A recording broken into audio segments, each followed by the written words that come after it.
Saudara-saudara sekalian, Selamat sahabat. apakah suara saya boleh terdengar? Oke. Baik, sekedar informasi akan saya berikan kepada jemaat Bethesda, keadaan kami yang ada di Amerika ini, khususnya yang ada di California.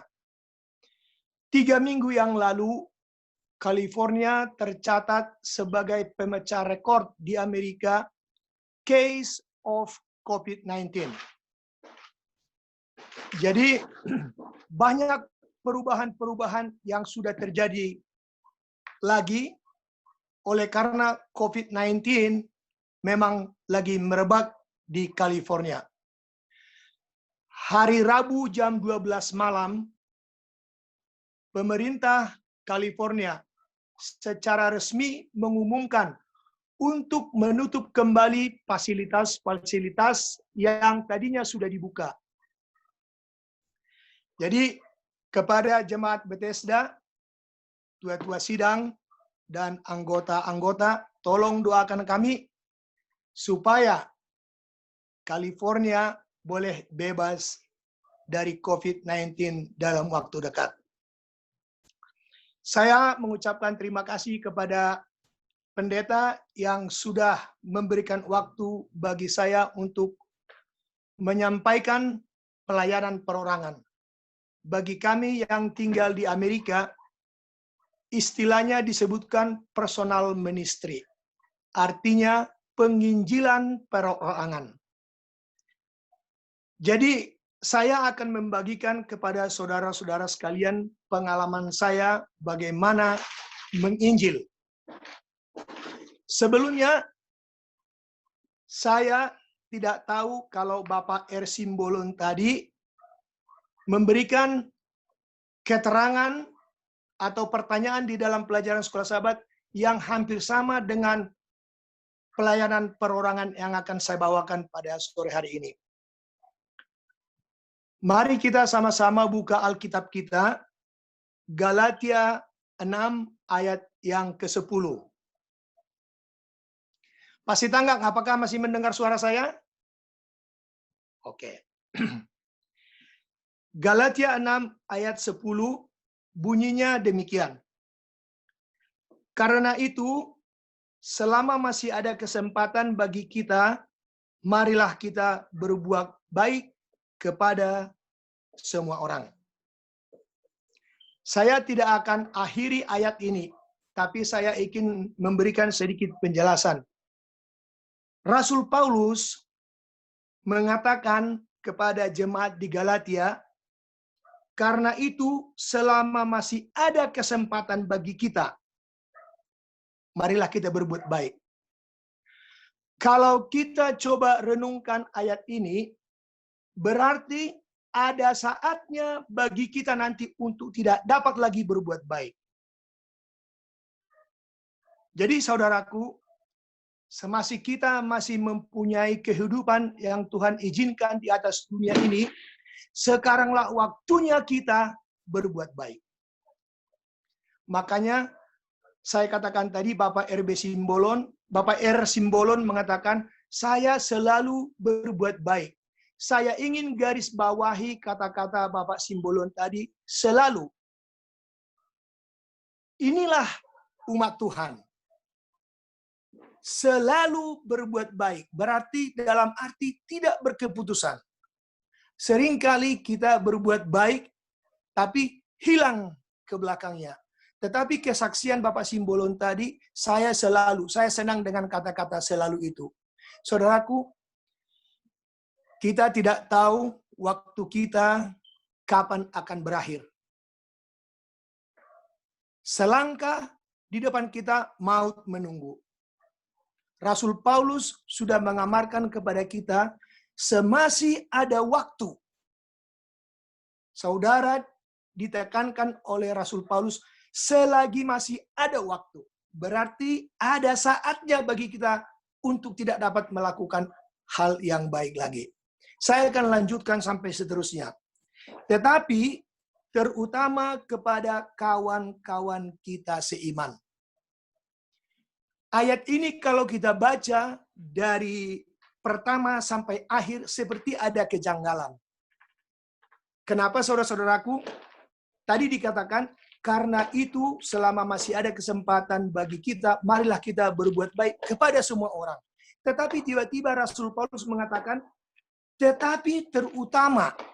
Nah, berarti ada yang paling utama kita lakukan. Kenapa ayat ini berbicara demikian? Rasul Paulus sudah melihat bagaimana keadaan jemaat di Galatia waktu itu. Sudah ada keretakan. Sudah ada keretakan. Makanya Rasul Paulus tetap mengamarkan jemaat saudaraku yang berada di Galatia. Berbuatlah setiap kali perbuatan baik, tetapi terlebih dahulu kepada teman seiman. Saya mempunyai pengalaman dan saya akan bagikan kepada saudara sebelum saya akhiri pelayanan perorangan saya. Saya mempunyai seorang sahabat di Amerika ini, namanya Johnson Napitupulu.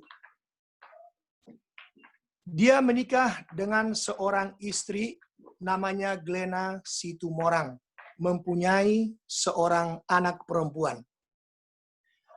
Mereka sudah lama tinggal di Amerika ini. Di awal bulan Juni, istrinya meninggal. Lalu saya mendengar berita itu, saya sangat kaget. Karena saya tahu bahwa istrinya itu orang baik dan orang yang setia. Kalau kita bertemu dengan dia dan berbicara dengan dia, yang selalu dia bicarakan adalah Yesus dan bagaimana pengabaran Injil. Satu kali kami kerja bersama-sama. Sekitar 15 atau 20 tahun yang lalu, saya mendapat telepon dari orang tua kami, ibu kami. Lalu dia katakan, Amang, ada seorang laki-laki datang ke rumah kita. Lalu dia katakan, Namboru. Saya dengar anak Namboru ada di Amerika. Saya tamat dari UNAI, tetapi saya tidak bisa tebus ijazah saya. Saya tamat dari jurusan pendeta, katanya.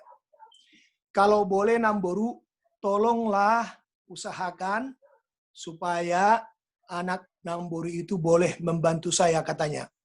Lalu saya tanya ibu saya, apakah mama tahu siapa orang itu, katanya. Saya tidak tahu, katanya. Lalu bagaimana dia tahu mama punya anak di Amerika? Lalu dia katakan, mama saya katakan, saya tidak tahu. Tetapi waktu dia katakan demikian, saya jawab, iya memang ada anak saya di Amerika, katanya. Lalu mahasiswa pendeta ini yang sudah tamat tidak bisa bekerja sebagai pendeta ataupun tidak bisa kerja sebagai guru agama oleh karena ijazahnya tidak ditebus dari UNAI.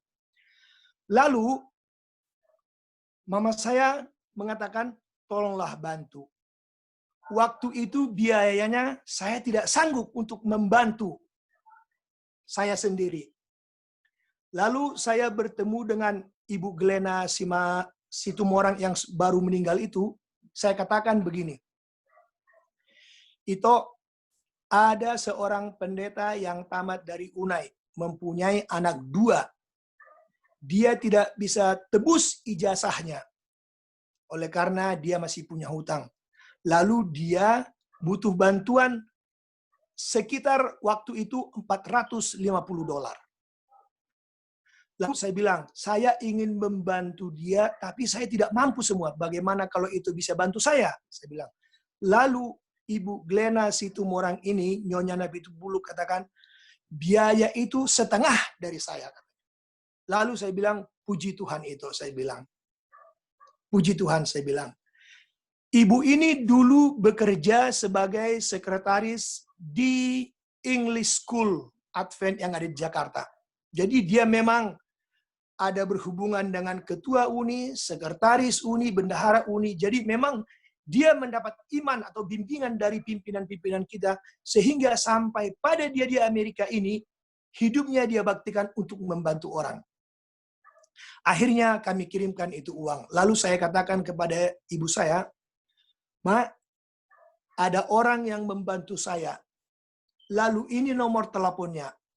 Tolong sampaikan kepada orang yang menerima bantuan ini supaya dia hubungi orang ini. Kalau saya tidak usah." Saya katakan demikian. Beberapa minggu setelah uang itu kami kirimkan, saya tanya Ibu Glena Situmorang Nyonya Nabi Tupulu, apakah mendapat berita? Dia katakan, iya, saya dapat berita. Dan sejak itu kita tidak pernah lagi dengar berita pendeta itu. Tapi bagi saya, Ibu Glena Situmorang Boru Nabi Tupulu ini benar-benar menghidupkan apa yang dia tahu. Sekarang dia tidak bisa berbuat apa-apa lagi karena dia sudah meninggal. Saudaraku, Rasul Paulus sudah mengingatkan kita melalui suratnya kepada jemaat Galatia. Selagi masih ada waktu, mari kita berbuat baik. Perbuatan baik saudara tetap akan tertulis di dalam buku kehidupan.